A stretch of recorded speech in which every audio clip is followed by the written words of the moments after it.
Senator Middleton, you're recognized to suspend the regular order of business on committee substitute for Senate Bill 412. Thank you, Mr. President. So move. This is Senate Bill 412, and what this bill does is it protects children from being sexualized and from obscene materials. And we really always have to ask these two questions. Number one, is there ever a reason to give a child pornography? I think we all know what the answer to that is. And number two, is there ever a reason to have a child sexually perform for an adult? And I think we all know what the right answer to that is. Never. Never. There is a rightful and increasing concern by parents that has encouraged all of us to take action to close huge loopholes that could allow harmful sexual material and sexual performance of a child. Senate Bill 412 clarifies that the only exceptions to our penal code for harmful material and sexual performance of a child are for judicial or law enforcement officers who are protected from prosecution in the performance of their official duties. The affirmative defenses to the crime of sale, distribution, or display of harmful material to minors and sexual performance of a child is overly broad and not sufficient to ensure the protection of our children against growing harm, especially online, imposed through the display of obscene content and sexual performance. When we're legislating, we must always err on the side of protecting our innocent children and never err on the side of predators. A child's innocence should never be taken from them under a guise of educational, scientific, psychiatric, psychological, governmental, or legislative reasons. I'm a dad to 4 little ones and a 3-year-old little girl, and I would do anything to protect them and to protect my daughter as well, as I know we all would our own children. Senator Colcourse talks a lot about that on this floor and in her committee. That is one of our most sacred duties as legislators, is protecting our innocent children from harm. Child pornography, harmful sexual material, sexual performance of a child, those are sick and egregious crimes, and the loopholes now are so big that you can drive a truck through them. And what this bill does is it closes those loopholes and creates a clear and very narrow definition of the affirmative defenses to prosecution for our law enforcement officers and judiciary to be able to do their job. And that is why law enforcement supports this bill. Senate Bill 412 ensures our children are protected from sexualization and harmful materials, and abusers are prosecuted to the fullest extent of the law.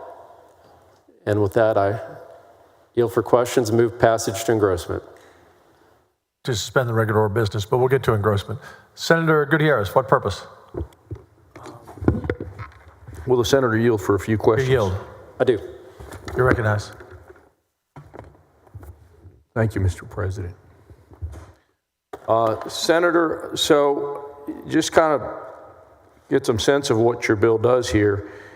If a librarian hands out one of these books at the public library or at a bookstore, then the affirmative defense of for educational purposes is stricken in your bill. Is that correct? Yes, but you still have to meet the elements of the penal code, and those are the material taken as a whole, so taken as a whole, is patently offensive, is pornographic or inappropriate, appeals to the pure interests of a child, and number 3 is utterly without redeeming social value. So all of those things have to occur. So you would agree with me that this doesn't mean, because we have some districts in Texas that have banned books, some school districts, correct? Some have removed inappropriate books, and Senator Paxton has a great bill on that, Senate Bill 13, thank you. Last session we passed HB 900 on this floor, and what that does is that creates a process to remove these obscene books out of libraries where we are not exposing our children to this obscene and inappropriate content. What about commercial bookstores? This applies throughout the penal code, so it's not just our schools, it's all over. This is all over. This is the penal code. This is the penal code. The public library. Well, so if you're going to expose a child to pornographic material, if you, as an adult, are leading and causing sexual performance of a child, you're going to be guilty, found guilty. If you're doing all these things you're telling me. So, but your bill goes on to the penal code section of defining harmful material. And rather than making you sit here and define it for us, I'll just read out and you can acknowledge if these things are correct. Harmful material means material whose dominant theme taken as a whole, correct? Section A appeals to the prurient interest of a minor in sex, nudity, or excretion. B is patently offensive to prevailing standards in the adult community as a whole with respect to what is suitable for minors, correct? And is utterly without redeeming social value for minors, correct? Right. That's the law. That's right? the elements of the crime, yes. Right. And what your bill does specifically, it eliminates the affirmative defense that would be used by school teachers or librarians or the guy at the bookstore or the gal at the public library. They will no longer have that affirmative defense under your bill, correct? You only have judicial and law enforcement reasons. All right. There's no reason to expose a child to pornography. There's no reason to do that. I'm going to give you an example. This book right here, it's called The Perks of Being a Wallflower. I bought it this morning at the bookstore. If my 16-year-old daughter would have bought it after September 1st of this year, should this bill become law, then that person would be committing a crime, if this indeed was a banned book. This is a story about a child's sexual assault victim who overcomes severe mental illness to find friends at a high school. It has been banned at some schools. Is this harmful material? That's up for law enforcement. But look, when we're looking at legislation like Senate Bill 13, and there's any question, if something has already been deemed offensive under the legislation that we passed in this chamber that everybody's having to abide by, and then they still show it to a child when they know this, it has been deemed offensive, then yeah, absolutely, this triggers penal code. It does. I didn't mean to interrupt you. Hold on. Did you just say in the very beginning it's up to law enforcement? The penal code is, of course, enforced. I see. So we're going to have law enforcement read a bunch of books and tell us which is which. So law enforcement works with probable cause, as you know, so they have to have probable cause, Senator Gutierrez. Are we going to... Which is why law enforcement supports this bill, by the way. Are we going to tell cops to go start reading books, in particular, The Perks of a Wallflower, and they can decide, they can be the harmful material police, if you will? No. No? No. Well, then how do we determine what's a crime in this statute? As with any other crime, Senator Gutierrez. Have you read this book? I have not. Do you know if it's harmful material or it isn't? You would have to look at the dominant theme taken as a whole. If I told you patently that, offensive. If I changed if I created a hypothetical and told you that the main character was gay, would that change your opinion? It depends on the context. This is a book I picked up this morning called The Kite Runner. It follows Amir. He's a privileged boy in 1970s Afghanistan. And his loyal friends, written by Khalid Husseini. His loyal friend is a Hazara servant. After betraying Hassan during a traumatic event, Amir carries guilt into adulthood. Years later, amid all the turmoil in Afghanistan, Amir returns to rescue Hassan's orphan son, seeking redemption. We kind of heard that story before in the Bible. Similar stories, right? The novel explores themes of friendship, betrayal, guilt, and the search for forgiveness. Is that harmful material, Senator? Again, that's up to law enforcement to determine if all the elements are met and there's probable cause. So it uses some curse words. It references child abuse. Does that change your opinion? It could be. I have not reviewed it. You're saying that it is up to police to determine, to sit here and read books and determine if they are indeed of a harmful material, right? What is it? What does the law state? A harmful material. No, they no, get sir. to decide. No, it's probable cause. That's not how the penal code works. Well, sure it does. I mean, at some point, the penal code says if there's probable cause to determine that someone committed the crime of X, Y, and Z. In this case, let's see, the crime of, I suppose, providing this kind of material to someone. And so simply handing a book to someone at the bookstore, well, that's not probable cause, is it? If you knew it was harmful, so there's two elements here, that you knew it was harmful and obscene, and that you knew the child was under 18. I see. So what if I didn't know that I was harmful or obscene? In other words, I'm just the bookstore clerk selling books, and I'm getting paid $8 an hour, and I haven't read the damn books. I just have a job. Excuse me. I'm sorry. I didn't mean to say damn. I apologize. You have to meet that knowledge requirement under 43.24. On 43.25, it's a harsher standard because that is sexual performance of a child, like causing a child to participate in bestiality, in sadomasochism, and sharing that. Is that okay? Is that ever okay? Well, I don't know. I haven't read the book yet. I guess I need to call the cops and have them read the book. That's in the penal code now. I'm talking about 43.25. Roll of Thunder, Hear My Cry. It's by Mildred Taylor, a young black girl and her family. The Logans are on one of these few black families to own their own land. It symbolizes pride and independence throughout the story. Casey witnesses racism, injustice, and violence in her segregated community. Is this harmful material? This book has been banned in some school districts. It's on one of your lists. It depends if it meets the elements of 43.24, Senator. Okay, so we're talking about two different things. In other words, when you ban books in the community, that doesn't mean necessarily that they're harmful material. It doesn't always mean when a book is taken out of a public school library, a city library, a county library, they may not be triggering 43.24, obscene, harmful material, certainly not sexual performance of a child all of the time. There could be other reasons why those books are removed. However, if they have been deemed obscene already, to me that proves a pretty good case. If someone knows that that book is obscene and chooses to show it to someone that they know is under 18. So that, yes, that would trigger 43.24. So if the book in county XYZ, I don't want to put this on any of our counties, or in school district, wherever, says this is a banned book, then that means it's obscene?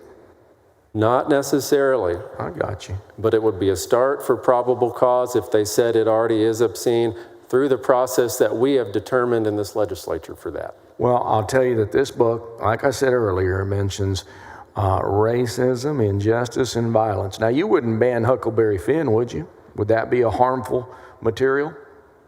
No, because the dominant theme, taken as a whole, is certainly not that. All right, we'll talk about that in a minute.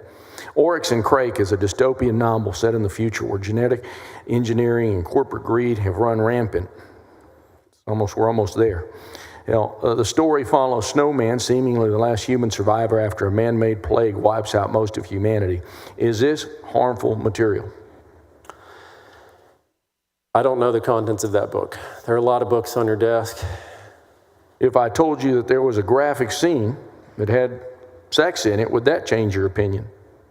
So if the dominant theme, taken as a whole, appeals to the purient interest of a child, so it's pornographic, sexualized, is patently offensive to the norms of society prevailing at the time and our standards now, and is without any redeeming social value. That's a pretty tough test to meet, Senator. Would you ban, many members on this floor have read Beloved by Toni Morrison, I bet. Would you ban Beloved?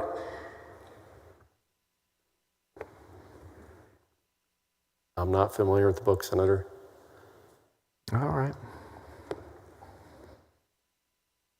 This is a book called The Bluest Eye. And it tells the story of Piccola Breedlove, and she's a young African-American girl growing up in 1940s Ohio. Piccola struggles with intense feelings of self-loathing and internalized racism, believing if she had blue eyes, she would be loved and accepted in society that prizes whiteness. This is truly a beautiful story, yet it has also been banned in certain districts. Is this harmful material? That is up for our law enforcement officials to determine. Senator Gutierrez, Yes, sir. you have all the time, of course, you want to take on the floor, but if you go by book by book by book by book that he has not read and ask him his opinion, that is not the best use of time on the floor. That's fair. Thank you, Mr. President. We're just about done here in a second. Would you ban crime and punishment? Again, it depends on the context as a whole and the dominant theme. Right. This is one that should be, though, right here. If you'd like to read this, I have a You copy. ban Lolita? Let's talk about it. Would you ban Lolita? I don't recall reading that book, and I'm not in law enforcement. You never read Lolita by Vladimir Nabokov. Okay. Well, Senator, I think that part of the problem here is that you talk about probable cause as part and parcel of how you arrest somebody, and I'll submit to you that that is correct. You need to have probable cause. But part of the problem with not just your amendment to this law, but the law itself, is that it creates content police. And then we're left with police officers trying to decipher what is the content of these types of books. And so for that reason, I'll be voting no, but I know that we'll also have another bill that's similar on this where we'll talk more on these issues. Thank you, Mr. President. Thank you, Senator. Senator Johnson, what purpose? Questions of the author? Do you yield? I do yield. Thank you. You're recognized. President. Thank you. Just a couple questions. I notice on the analysis here that in fiscal 2024, there were 300 arrests, 52 referrals, 15 placements into community supervision, 31 entry. So basically, we've been busting people who've been committing crimes that are created under this statute, right? Right. There are already arrests under the way it is now. Today. And that's a great thing. Did any of them use the affirmative defense that you've stricken in this bill? We did not break that down, no. Okay, so as far as you know, no one has ever used this affirmative defense, correct? Well, let me say it this way. You think it's okay, I and there actually are just wanted an answer to my question. The right number of times that a child should be shown pornography is 0, okay? Agreed. 0. Agreed. Now, but you do have an exception here for law enforcement, right? There is an exception for law enforcement and our judicial system as well on the performance of their official duties only. And you would trust a court to ascertain whether or not law enforcement is justifiably invoking this affirmative defense, because that's how our system of justice works, right? As the evidence is, of course, entered into the court record. Right. Law enforcement might have been breaking the law, or they might have been acting in the capacity of their official duties, right?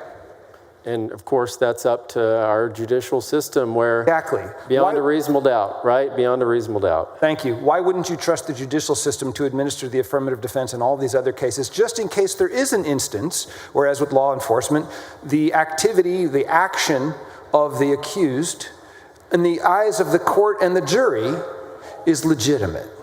I don't know what it would be.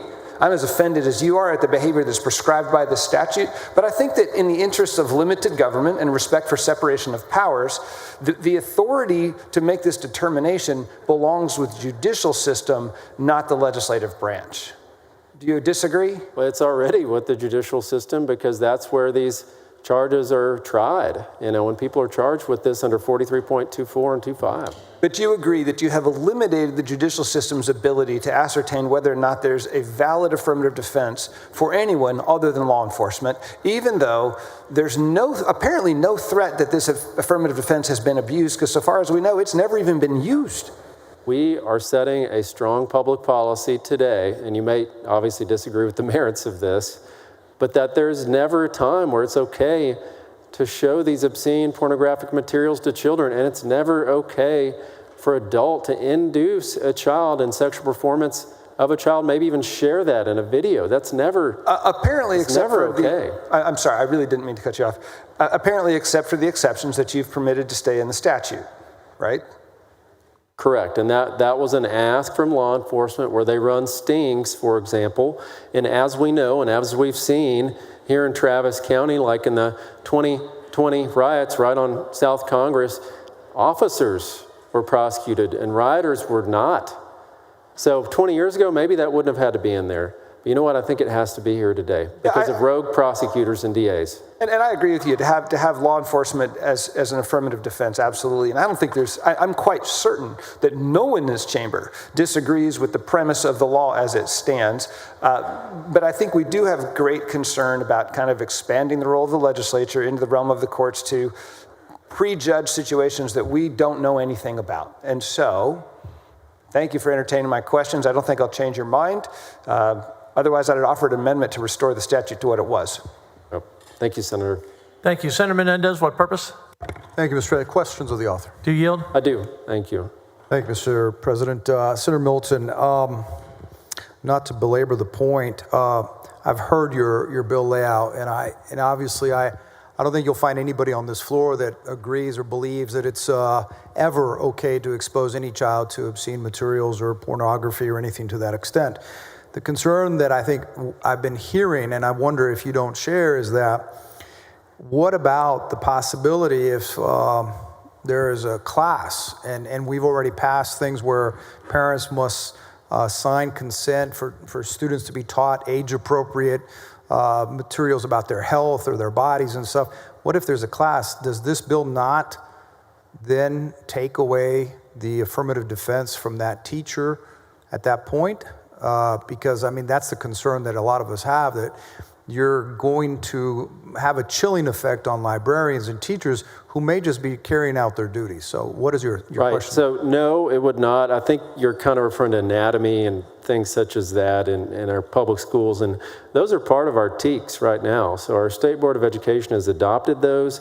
Clearly those are with redeeming social value, because obviously that last element is utterly without redeeming social value, and clearly our elected State Board of Education has this curriculum, and instructional materials on things like anatomy. So clearly that the dominant theme taken as a whole would certainly not trigger this. So you're telling me that the judge of what has redeeming social value will be the State Board of Education? No, I'm just saying that would not trigger this bill. That would not trigger the penal code. In your response, I think you said that the State Board of Education has already mentioned or allowed what's in the TEKS. And so I guess the question is, one of the concerns that I have is that whether it's law enforcement, State Board of Education, there's going to be some sort of some subjective third party that gets to determine what has social redeeming value. And I'm with you 100%. When you mentioned your children, we've raised 3 children. Now we're on our 4-year-old granddaughter, and so I would do whatever it takes to protect her. And so I'm with you on the intent of the legislation. I'm just concerned that maybe we may be stepping too far. So, but thank you for answering my questions. Thank you, Senator Menendez. The motion is on suspending the regular order of business. Secretary will call the roll. Alvarado, Betancourt, Birdwell, Campbell, Cook. 21 ayes, 9 nays, rule suspended. Chair lays out on second reading. Committee substitute for 412. Secretary, read the caption. Committee substitute Senate Bill 412 relating to defenses to prosecution for certain offenses involving material or conduct that is obscene or otherwise harmful to children. You recognize passage to engrossment. So moved, Mr. President. Secretary will call the roll.